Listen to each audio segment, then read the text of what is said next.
오늘 본문에 보면 사도들을 통해서 주님의 능력이 드러났고 믿는 사람들이 솔로몬 행각에 모여서 하나님의 말씀을 배우게 되었습니다. 자, 믿는 사람과 믿지 않는 불신자들조차도 이러한 교인들의 변화에 굉장한 칭송을 하게 되었고요. 뿐만 아니라 죽게 나오는 자들의 숫자가 점점 많아졌습니다. 그런데 오늘 15절에 보면 더 놀라운 일들이 일어납니다.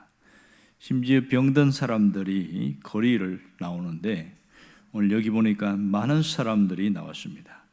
특히 중환자들이 침대와 요를 누인 채로 사도들 앞에 왔다는 것이 굉장한 특징입니다. 여기에 보면 침대라고 나와 있는데 이것은 간이용 침대라는 것을 알 수 있고요. 또 요라고 번역된 헬라어는 거적자리를 말합니다.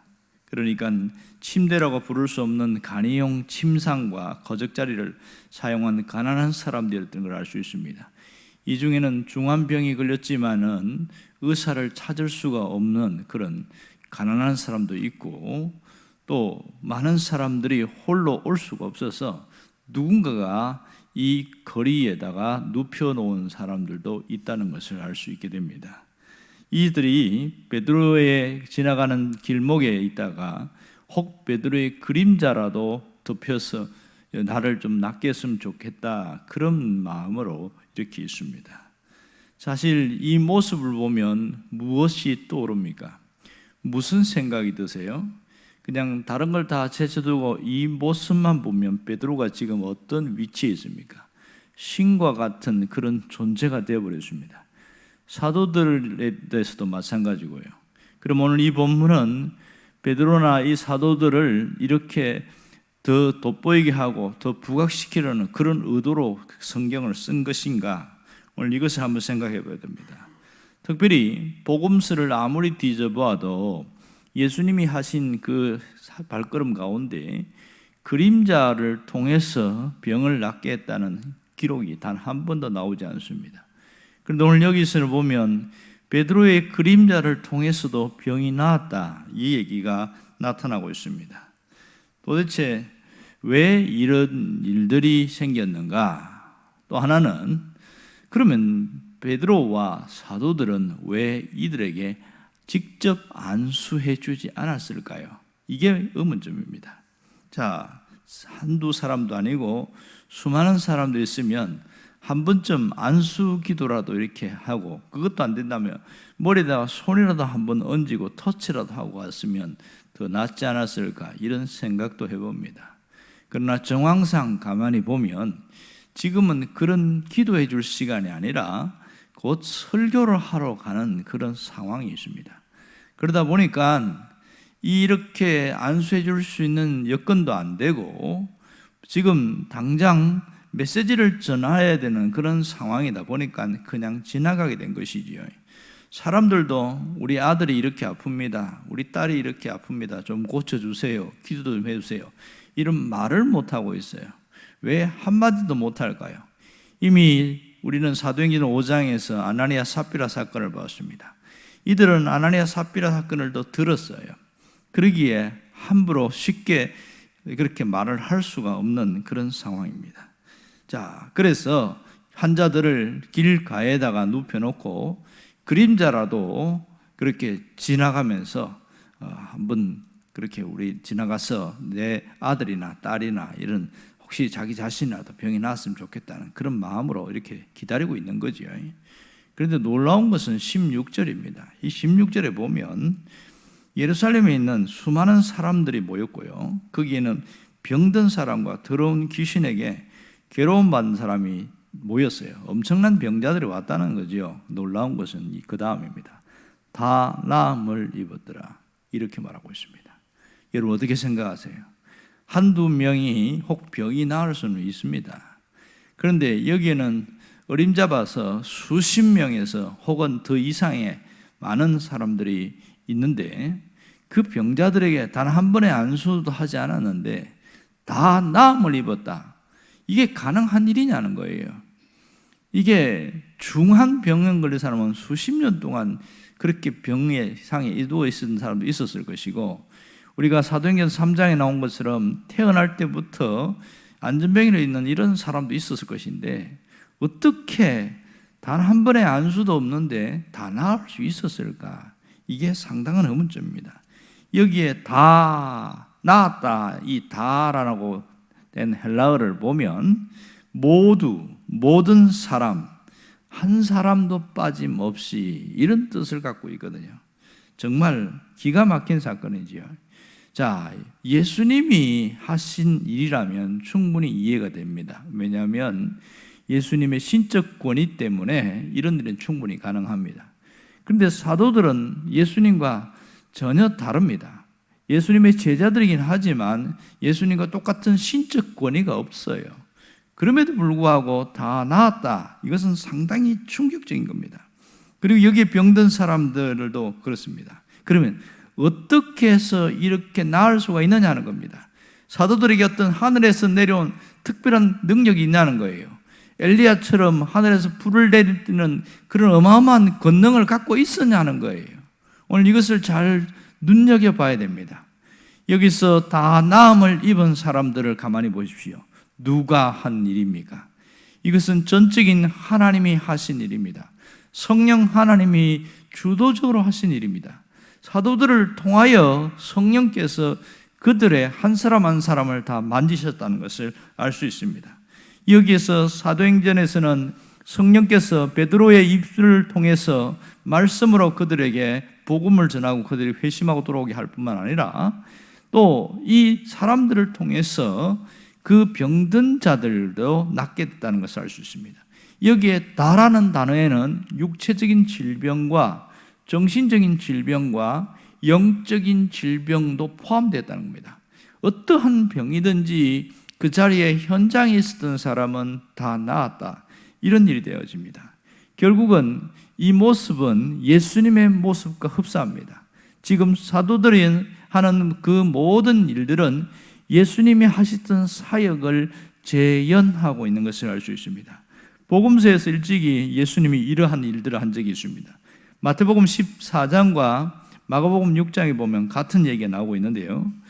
어떤 사람들이 예수님의 옷자락이라도 만지면 좋겠다, 그런 마음을 가지고 간청을 합니다. 그랬더니 허락을 하는 거예요. 그럼 예수님이 지나가는데 옷 한 번을 만지는데 기가 막힌 것은 거기에 보면 다 나았더라 이렇게 말합니다. 다 성함을 입었더라. 성경은 그렇게 기록하고 있어요. 단 한 사람도 예외 없이 나았다는 이야기를 하고 있습니다. 그 가운데는 혈루증 여인도 있겠지요. 예수님의 옷자락을 만졌는데 순식간에 나아버린 이 엄청난 일들이 있었습니다. 이것은 이 베드로와 다른 사도들뿐만 아니라 사도행전 19장에 가면 이와 비슷한 사건이 또 나타납니다. 자, 사도행전 19장에 가면 사도 바울이 소아시아 지역에서 복음을 전하는데 전도를 하고 설교를 해야 되다 보니까 치유할 수 있는 시간적 여유가 없는 거예요. 그랬을 때 사람들이 명치불구하고 우리 기도부터 해주세요 이렇게 못하는 거예요. 그래서 그들이 짜낸 고민이 뭐냐면 사도 바울이 썼던 손수건이라도 좀 빌려주세요 그랬어요. 땀 닦는 데 쓰는 그 손수건이라도 빌려달라고 그래서 알았다 그렇게 했더니 세상에 손수건이 얹어진 사람도 다 나왔다 이렇게 이야기를 하고 있습니다. 기가 막힌 사건이지요. 이 엄청난 일들이 어떻게 이렇게 일어날 수 있었을까? 이것은 그들의 마음을 보신 그 성령의 역사입니다. 자, 오늘 여기서 보면 독특한 게 나오는데요. 이게 보면 그림자라도 이런 표현이 나옵니다. 그림자라도 덮이기를 바란다 이 말이 나와요.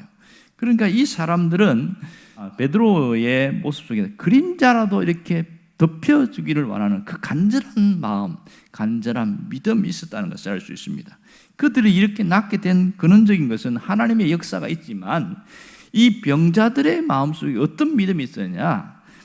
어떤 상황에서도 하나님은 치유하신다는 그 간절한 믿음이 그들 속에 있었다는 것을 오늘 이 본문에서 알 수 있습니다.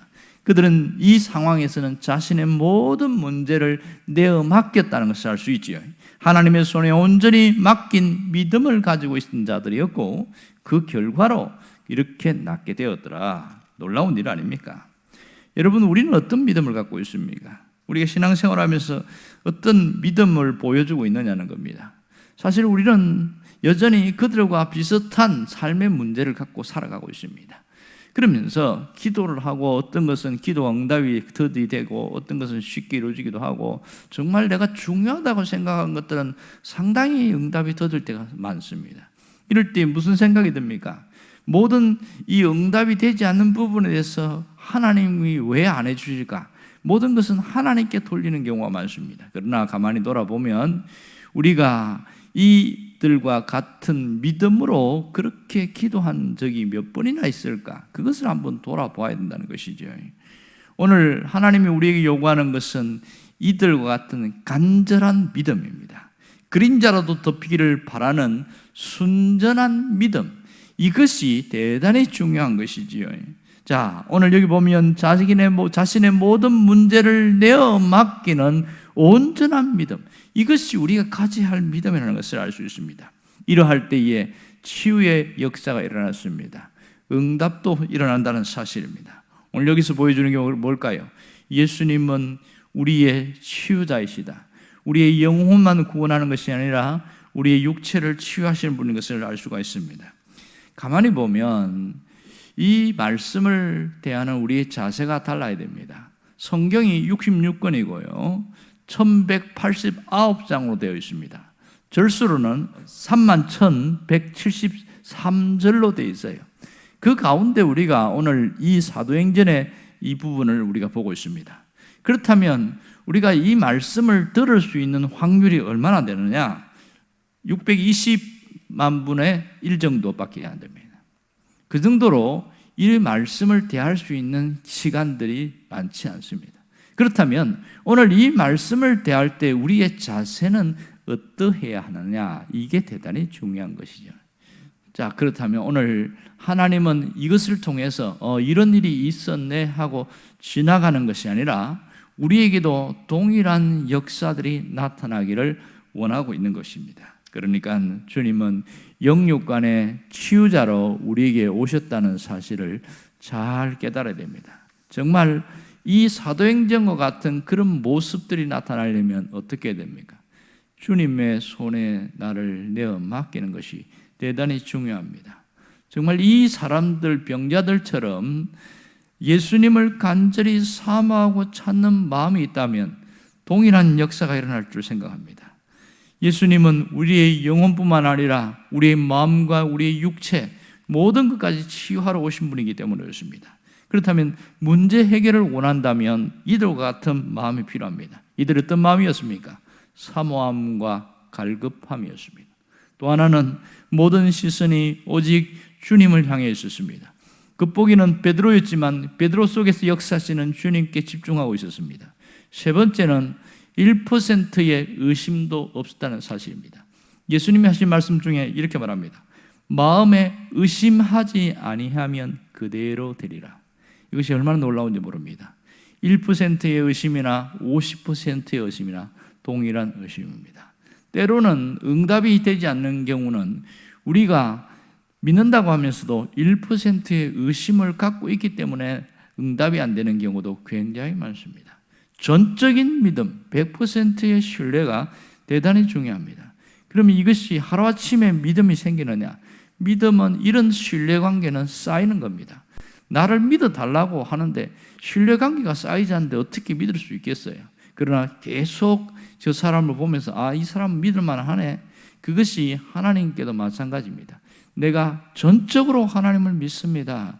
그것을 보여드릴 때에 주님은 그것을 보여줄 만큼 역사하시는 것을 알 수 있습니다. 오늘 우리가 지금 해야 될 것은 뭘까요? 치유를 위한 기도입니다. 이제 우리가 오늘 기도할 것은 내가 어떠한 병이든 마음의 병이든지 육체의 병이든지 아픈 부위를 손을 얹고 기도하는 거죠. 이게 굉장히 중요합니다. 우리의 연약한 육체를 치유해달라고 기도할 때에 주님은 역사하실 겁니다. 결과에 대해서는 내가 그것을 맡기는 것이 대단히 중요합니다. 주님은 어떤 병이라도 치유하기를 원하십니다. 오늘 여러분의 기도가 그 하나님 앞에 연락이 되는 하나님이 응답하는 기도가 되기를 원합니다. 분명한 것은 치유의 기도는 역사가 있습니다. 지금 당장이 아니라도 하나님은 반드시 치유하신다는 그것을 기억하고 전심을 다해서 함께 기도할 수 있기를 주의 이름으로 축원합니다. 기도하겠습니다.